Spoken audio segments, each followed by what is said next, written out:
El Poeta probably thought that I was going to come and bring the fire tonight, but actually I just want to share. So I'm not going to do, I'm part of a spoken word duo called Yellow Rage, and we were on Deaf Poetry, and most people know Listen Asshole, and blah, blah, blah, but I'm not going to do any of that stuff. Actually, the first poem that I'm going to do tonight is called It's Nothing. And I wrote it for a mother out in Minneapolis whose son was murdered by a Minneapolis police officer. And I've been performing this poem a lot over the last few years, and I've been performing it lately, dedicating it both to the mother that I wrote it to, whose name is Mrs. Lee, but I've also been performing this piece for Trayvon Martin's family, because no mother or father should ever have to live through the murder of their child by someone who's supposed to be serving and protecting. And so Phong Le, just to give you a little bit of background about this piece, Phong Le was a 19-year-old Hmong youth who was murdered by a Minneapolis police officer.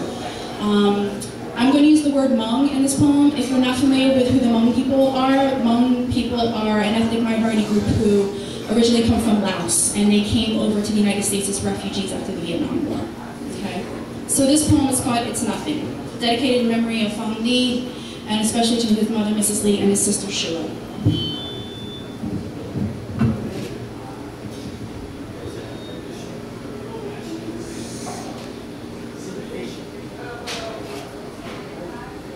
Thank you, you say. When I tell you it's nothing, you say it's not nothing.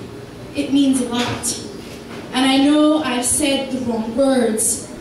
Even trying to correct myself, I don't get it right. It's my pleasure, I say. But it's not a pleasure either, because this is all unspeakable, earth-shattering anguish. It's not a pleasure to a mother who's lost a son, to a sister who's lost a brother, and I'm just a poet, trying to make the world a better place, armed with flimsy words that can't stop bullets, avenge murder, or save your son. And so I say what I am doing is nothing. If only I could do more, but all I can do is this. Stand on stage, spitting impotent words and vehemence of injustice, entreating strangers to be aware, to donate money, to spread the word, trying to pound my own weak words into something like cold steel, to hold to the finger throats of Jason Anderson and all those other racist pigs on the Minneapolis police force and automatic jury, and scream, die! Die, you fucking murderers! Hateful, vengeful words that I am hesitant to even share with you in this poem because I'm afraid that you will think badly of me. This person who you thought was such a nice girl. But I sit at this table and I witness this wall of words erected before my very eyes and cemented by the silence in between talking, as your tired face speaks Hmong to your daughter, who attempts to translate the words into a language beyond English, into a language the heart understands. And so that my heart will understand, you bring me Thong's picture printed on computer paper and say through Shua, I wanted you to have the original, but I couldn't find it. But it's okay, because this picture speaks loudly enough. And so tonight, I testify at El Poeta's new spot on your behalf. This is nothing. If only I could do more.